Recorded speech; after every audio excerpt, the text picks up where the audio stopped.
इस कार्यक्रम के प्रसारण पुण्यार्जक हैं श्री आरपी जैन, श्रीमती ममता जैन, श्री प्रशांत जैन, श्रीमती दिव्या जैन, पुत्र भरत जैन, श्रीमती सौम्या एवं पारस जैन। आप लोग अपने स्थान को छोड़ करके किसी कार्य के निमित्त को लेकर के बाहर जाते हैं, तो उसमें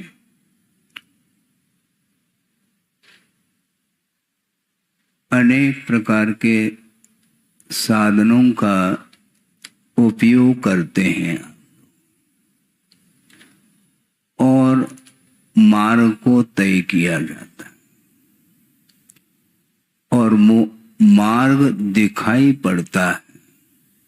कुछ ऐसे भी मार्ग होते हैं जो दिखाई नहीं पड़ते हैं, फिर भी वहां तक आप लोग भिन्न भिन्न साधनों से पहुंच जाते हैं। समझने के लिए कोई रास्ते पर पैदल चल करके मार्ग को तय करता है, कोई बाइसिकल के माध्यम से जाता है और उसके बाद टू व्हीलर मोटरसाइकिल जो भी हो उसके माध्यम से, कोई बाई कार चला जाता है, बस के द्वारा भी जा सकता है, बाई ट्रेन भी यात्रा की जा सकती है। ये सारे पथ दिखाई पड़ रहे हैं, किंतु जो बाय प्लेन यात्रा कर रहा है, यात्रा तो चल रही है लेकिन रास्ता दिखाई पड़ता है क्या? जो फ्लाइट से कर रहा है रास्ता देखने में नहीं आती, किंतु उस प्लेन में दिशा सूचक यंत्र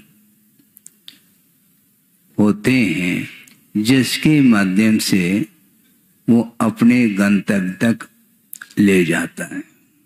इसी प्रकार जलयान के माध्यम से भी यात्रा होती है। चारों ओर जो सागर समुद्र है, जल ही जल दिखाई दे रहा है और उसमें रास्ता देखने में नहीं आती। वहां पर भी दिशा सूचक यंत्र के माध्यम से ही दिशा मिल जाती है। उसी प्रकार मोक्ष मार्ग पर आरूढ़ होना है। मोक्ष मंजिल का नाम है और मार्ग पथ का नाम है, किंतु वह मोक्ष मार्ग दिखाई नहीं देता, फिर भी उस पर आरूढ़ होने वाले होते हैं। वस्तुतः वह मोक्ष मार्ग भावात्मक है। मुख्य रूप से परिणामों के माध्यम से ही हम इस संसार से अथवा भव समुद्र से पार हो सकते हैं। पार होने की इच्छा जिसके भीतर है वही मोक्ष मार्ग पर चलने के लिए तत्पर हो जाता है। मोक्ष को प्राप्त करना है क्या नहीं आप लोगों को है? लेकिन शोरगुल कम करो। मोक्ष मार्ग उसके बिना दिखाई नहीं पड़ता। आप लोगों की भूमिका अलग है, धर्म ध्यान करने की भूमिका आप लोगों की अलग है और श्रवण की अलग हुआ करती है। तो मोक्ष मार्ग पर चलने वाले साधक होते हैं और उनके लिए आगमकारों ने मोक्ष मार्ग को प्रशस्त किया है। बहुत पुराना प्रसंग आपके सामने रख रहा हूं। गुरुदेव ने 2-3 चातुर्मास किए नैनागिरी में। एक 78 में हुआ और लगातार 2 चातुर्मास 81 और 82 में हुए। उसमें उन चातुर्मास के दौरान पर्व का समय चल रहा था। भाद्रपद 10 लक्षण पर्व के दिनों में प्रतिदिन गुरुदेव एक एक धर्म पर प्रकाश डालते और सायंकालीन वेला में, संध्या वेला जिसको बोलते हैं, आचार्य भक्ति के उपरांत तत्व चर्चा होती थी। कुछ विद्वान लोग भी बैठ जाते थे और पब्लिक भी रहती थी और हम लोग भी बगल में बैठ जाते थे कि गुरुदेव क्या समाधान देते हैं, कैसी तत्व चर्चा होती है। एक विद्वान ने जिज्ञासा रखी कि महाराज आपकी क्या धारणा है। तो गुरुदेव ने कहा किस विषय में? महाराज मोक्ष मार्ग के विषय में आपकी धारणा क्या है? मोक्ष मार्ग के कितने भेद होते हैं? सीधा प्रश्न रखा उन्होंने। तो गुरुदेव ने कहा इसका समाधान तो मैं बाद में दूंगा, पहले आपकी धारणा क्या है, क्योंकि आप विद्वान हैं। विद्वान होने के नाते हमें आपको पूछना पड़ रहा है कि आपकी वस्तुतः धारणा मोक्ष मार्ग के विषय में किस रूप में है। तो उन्होंने साफ साफ उत्तर दिया कि महाराज मोक्ष मार्ग 2 प्रकार का है और उन्होंने रेफरेंस भी दे दिया। शायद मुझे स्मरण में है कि तत्वार सार आचार्य अमृतचंद जी हुए हैं जिन्होंने उसकी रचना की है, उसमें ये कारिका मिल सकती है। और उन्होंने उदाहरण दे दिया, निश्चय व्यवहाराभ्याम मोक्ष मार्गो द्विधा स्थितः। निश्चय व्यवहाराभ्याम मोक्ष मार्गो द्विधा स्थितः तत्राद्य साध्य रूप स्यात् द्वितीय तस्य साधनम।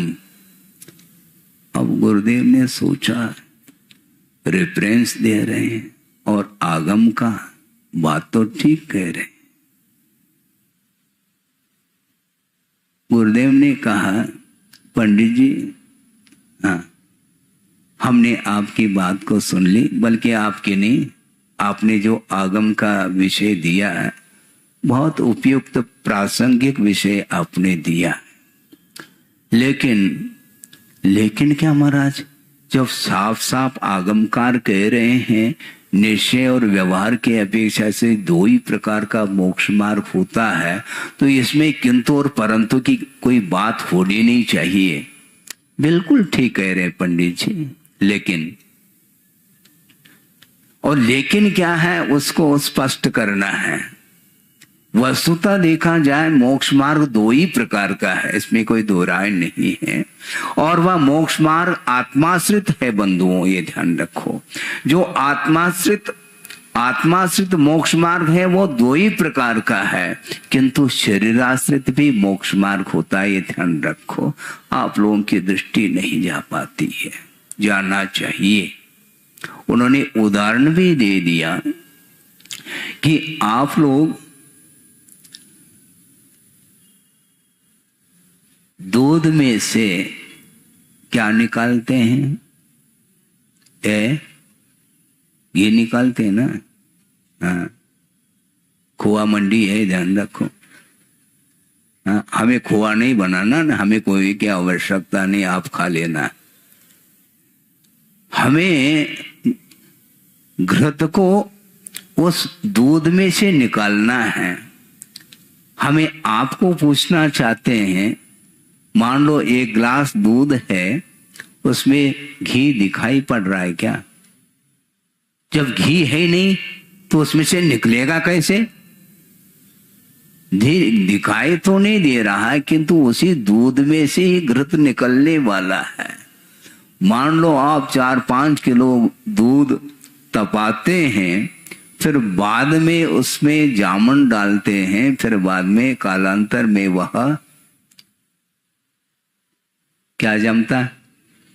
गलत बात है। दही नहीं जमता, दूध जमता है, ध्यान रखो। यही तो समस्या है। लेकिन व्यवहार चलता है, इसी का नाम चलती का नाम गाड़ी है, ध्यान रखो।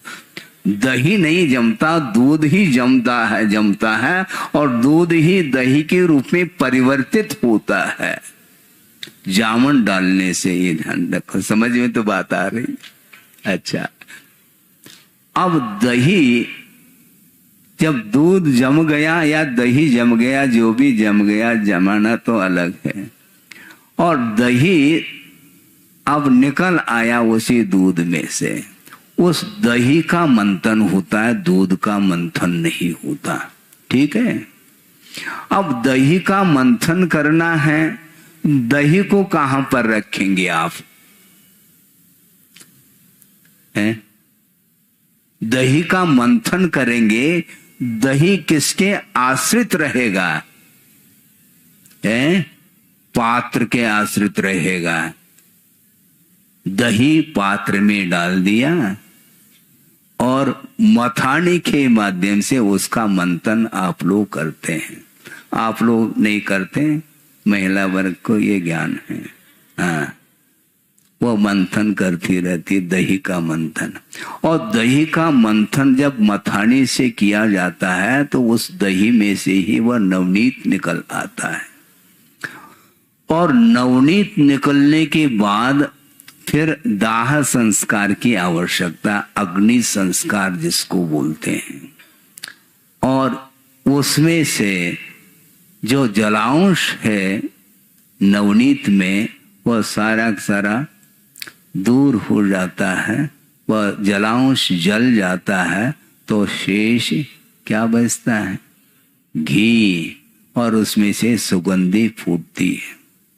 हम ये पूछना चाहते हैं, और गुरुदेव ने पंडित जी को पूछा कि पंडित जी आप ही बता दो, आपने कहा था और आगम के माध्यम से कहा था कि निश्चय और व्यवहार दो ही प्रकार का मोक्ष मार्ग है, तो हम ये पूछना चाहते हैं, दही का मंथन किया, दही में से ही नवनीत निकलता है, और नवनीत से ही घृत की उपलब्धि होती है।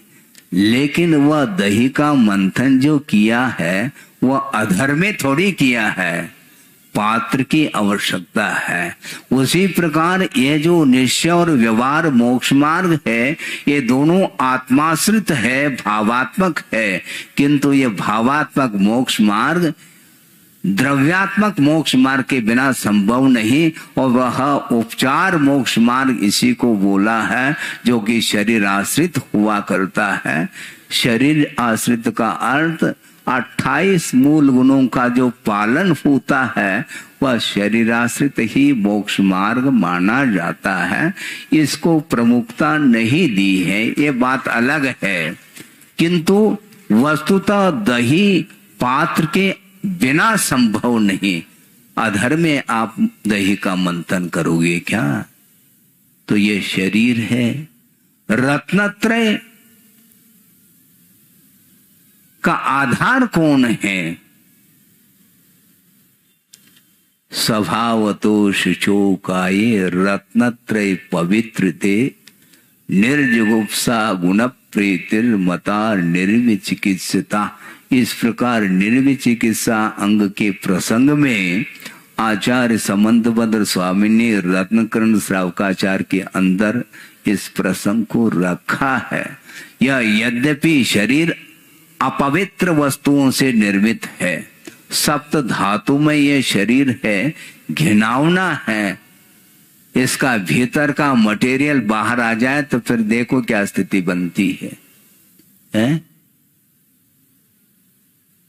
देखने लायक है क्या वो? शरीर के अंदर क्या वस्तु है और शरीर के बाहर वह वस्तु दिखाई नहीं पड़ रही है, और क्रीम पाउडर इत्यादि का प्रयोग आप लोग करते हैं शरीर के ऊपर, भीतर से नहीं, और ऊपर से सब कुछ किया जा रहा है, भीतर वह सप्त धातुमय शरीर अपवित्र है, किंतु रत्नत्रय पवित्रते कहा। रत्नत्रय को अंगीकार करने के बाद वह शरीर पवित्र हो जाता है, ये ध्यान रखो। हैं? जब तक रत्नत्रय को अंगीकार नहीं करता है कोई व्यक्ति, तब तक उसकी कोई भी व्यक्ति पूजा नहीं कर सकता है, ध्यान रखो। रागी की पूजा नहीं होती, वीत रागी की पूजा होती है। तो शरीराश्रित जो मोक्ष मार्ग है उसको औपचारिक कहा है, क्योंकि रत्नत्रय वस्तुतः मोक्ष मार्ग है और रत्नत्रय वह भेदात्मक भी होता है, अर्थात प्रवृत्ति परक भी मोक्ष मार्ग होता है और निवृत्ति परक भी मोक्ष मार्ग होता है। इस प्रकार एक दृष्टि से देखा जाए मोक्ष मार्ग आत्माश्रित के अपेक्षा से दो प्रकार का, किंतु शरीराश्रित जो मोक्ष मार्ग है वह आत्माश्रित मोक्ष मार्ग के लिए आधारभूत है। जब तक निर्ग्रंथ अवस्था नहीं आएगी तब तक वह रत्नत्रय आ ही नहीं सकते, ये क्लियर है। तब उनको पंडित जी को बात समझ में आ गई, उन्होंने हाथ जोड़ा, महाराज हमारी गलती हो गई। आपकी कोई गलती नहीं है, उस ओर आपका ध्यान गया नहीं, ये बात अलग है। आधार और आधे की बात चलती है। आप पौधा लगा रहे हैं, किसका? फूल का, ठीक है, आकाश में। हाँ, जमीन नहीं है मान लो तो गमला ले आते हैं, गमला जानते कि नहीं? हाँ, जिसमें फूल लगाए जाते, पौधा लगाया जाता है। ये गमला क्या वस्तु है? गमला सो फूल है क्या? नहीं, उस गमले के आश्रित ही वो फूल लगेगा, फूल का पौधा लगेगा। तो वो जो गमला है वही आधार माना जाता है उस पौधे का। उसी प्रकार रत्नत्रय का यदि कोई आधार है तो यह दिगंबरत्व यह लिंग माना जाता, जनलिंग जिसको बोलते हैं। और जनलिंग के बिना मोक्ष मार्ग प्रारंभ होता ही नहीं है। हाँ, 9 तारीख के दिन नमस्कार मंत्र, महामंत्र, अनादि अनिधन जो मंत्र है उसकी कुछ विशेषताएं आपके सामने रखी थी। अल्प समय था किंतु वह दिगंबरत्व के बिना संभव नहीं। मोक्ष पंच परमेष्टि का स्मरण आप करते हैं, वर्तमान में अनंत परमेष्टि दिखाई नहीं दे रहे हैं। हालांकि अनंत परमेष्टि सकल परमात्मा के रूप में है और साक्षात समोसरण में ही उनका दर्शन हो सकता है। और शुद्ध परमेष्टि का दर्शन तो न आप समोसरण में कर पाएंगे न कहीं अन्यत्र कर पाएंगे, क्योंकि शुद्ध परमेष्टि एक प्रकार से घृत के रूप में परिवर्तित हुए हैं और वो दोनों परमेष्टि तो दूर हैं। अब आचार्य, उपाध्याय और साधु परमेष्टि का स्वरूप क्या है आप पढ़िए तो सही। आचार्य संबंधभद्र स्वामी ने गुरु का स्वरूप निर्दिष्ट किया है। क्या किया है? विषयाशा वशातीतो निरारंभो परिग्रह ज्ञान ध्यान तपो रक्त तपस्वी स प्रशस्यते। स तपस्वी प्रशस्यते, वह तपस्वी प्रशंसनीय है। कौन है वो? विषयाशा वशातीत कहा। पंचेंद्र की विषयों की आशा से दूर हो चुके हैं। निरारंभ, आरंभ से भी ऊपर उठ चुके हैं। आरंभ का अर्थ है असी मसी, कृषि, वाणिज्य, शिल्प, विद्या, ये सारे जो छठ कर्म माने जाते हैं यही इन्हीं के द्वारा आरंभ होता है और आरंभ के माध्यम से ही परिग्रह का संचय होता है। इसलिए विषयों की आकांक्षा से, आशा से दूर है और विषयों की आशा से दूर होते हुए आरंभ से भी वह मुक्त हैं और परिग्रह से भी दूर हो चुके हैं। इसका अर्थ ये निर्ग्रंथ लिंग के बिना संभव नहीं है। और जिनकी मान्यता सवस्त्र मुक्ति की है उनके लिए हम उपदेश नहीं दे पाएंगे, क्योंकि उनकी धारणा ही बन चुकी है कि मोक्ष जो प्राप्त होता है उसके लिए दिगंबरत्व की कोई आवश्यकता नहीं। इस प्रकार जिनकी धारणा है वे मोक्ष मार्ग से निश्चित रूप से वंचित रह जाएंगे, पक्की बात है।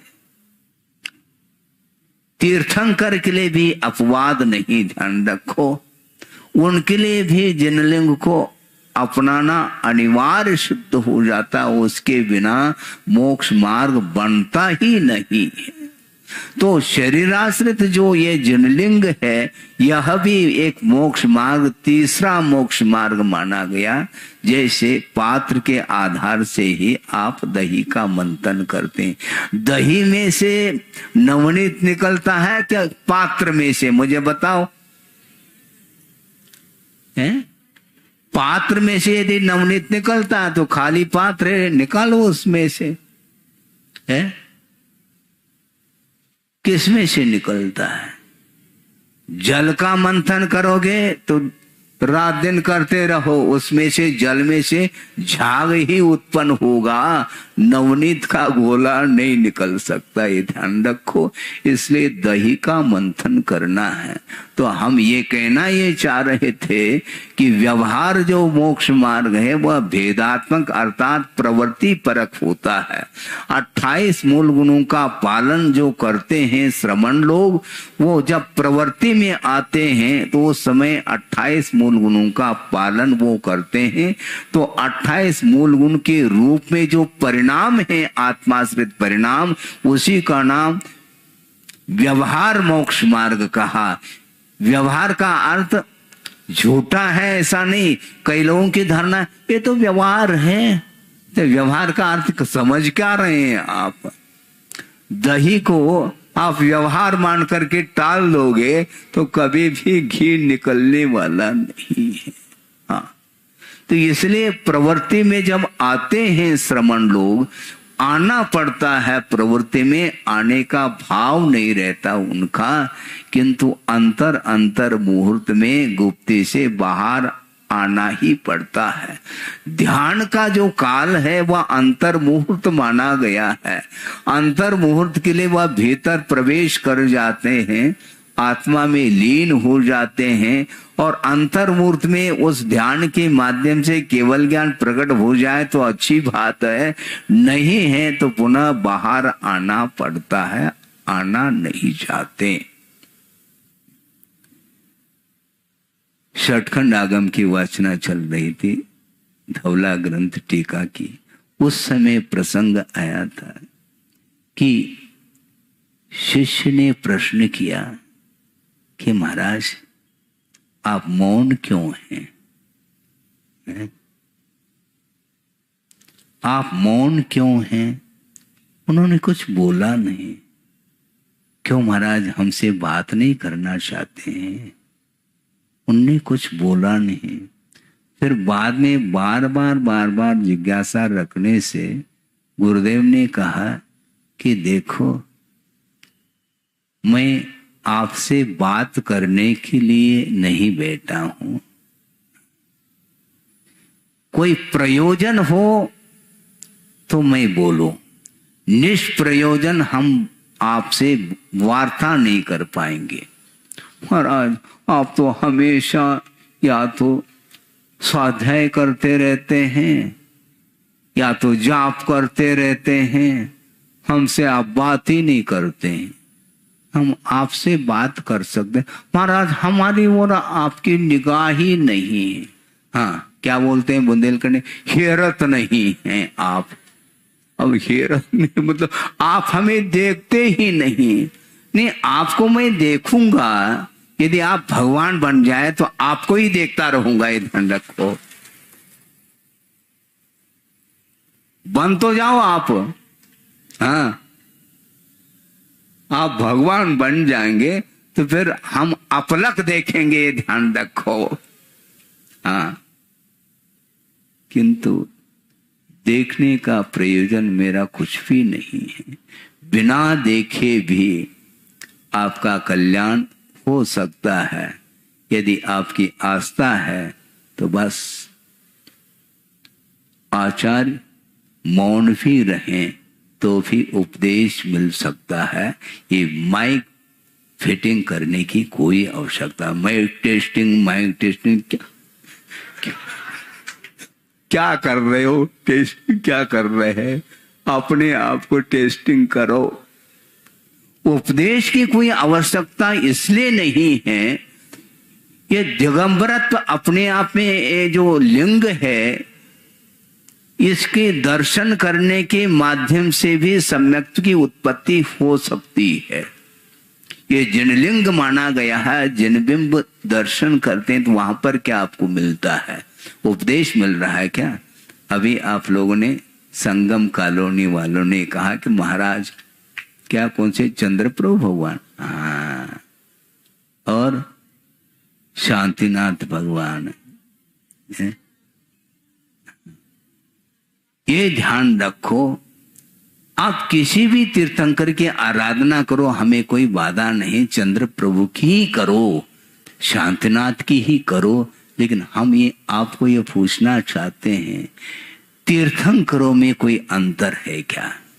चाहे वृषभनाथ हो, चाहे पार्श्वनाथ हो, चाहे महावीर हो, चाहे शांतिनाथ हो, कोई भी नाथ हो, नाथ है, ये ध्यान रखो।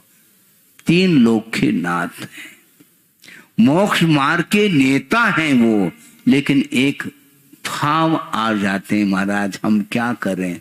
कोई बाधा नहीं, और किसी नाथ की पूजा न करो, शांतिनाथ की करो, कोई बाधा नहीं। वीत रागे की यदि आराधना आप कर रहे हैं, निश्चित रूप से आपका कल्याण होगा, पक्की बात है। तो मैं ये कह रहा था कि वस्तुतः ये परिणाम होते रहते हैं, ये अपनी कमजोरी मानी जाती है, कोई बाधा नहीं। किंतु पंच परमेष्टि का स्मरण जब करते हैं उस समय वीतराग दशा का ही भान होता है। पंच परमेष्टि में किसका नाम है आप बता सकेंगे? आदिनाथ का नाम है, बड़े बाबा का, शांतिनाथ, पार्श्वनाथ। 24 तीर्थंकर में से किसी भी तीर्थंकर का नाम नहीं उसमें। नमो अरहंतानम, अरहंत परमेष्टि को मैं स्मरण में ला रहा हूं। ये अरहंत परमेष्टि को स्मरण में लाया है, ये नाम नहीं है क्या?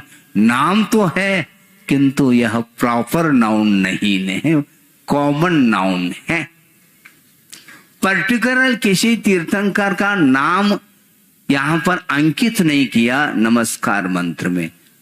जिन्होंने 18 दोषों से जो मुक्त है, जिन्होंने 4 घातिया कर्मों को समाप्त कर दिया है, वे अरहंत अवस्था में माने जाते हैं। उनकी मैं स्तुति करता हूं, उनकी उपासना करता हूं।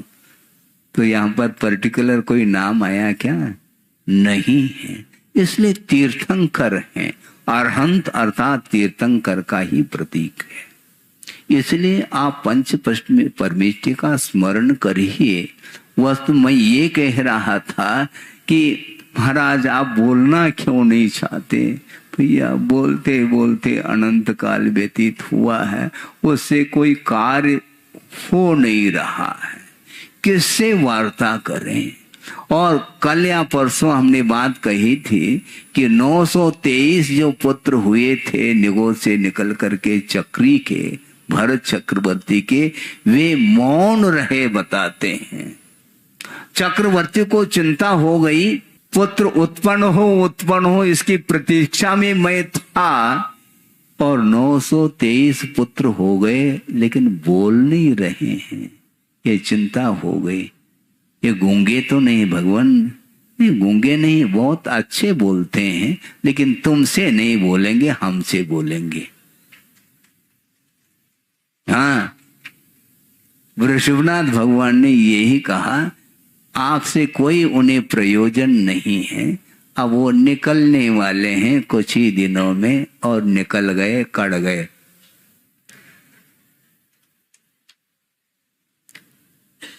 चक्रवर्ती का वैभव उन्हें आकर्षित नहीं कर पाया। ये ध्यान रखो। आपके पास क्या वैभव है मुझे बताओ।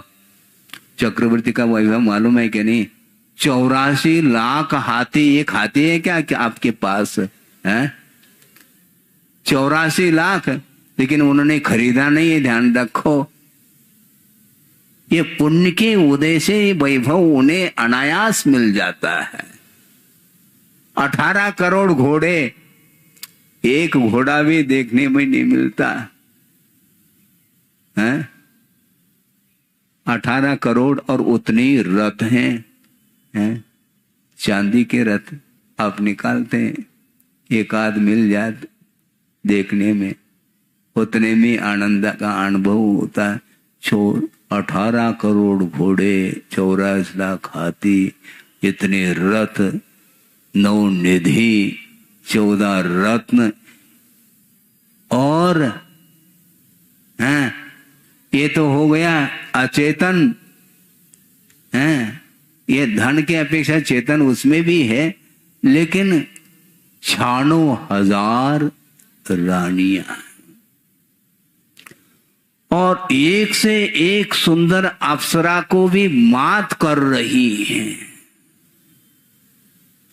इसके बाद भी 923 जो पुत्र उत्पन्न हुए, उन्होंने कहा आप ही राज कर लो, हम जा रहे हैं। यहां रहने पर हमें सुख मिलने वाला नहीं, क्योंकि ये जो भी वैभव है, संपदा है, वह सब इंद्रिय सुख के लिए कारण है बंधुओं।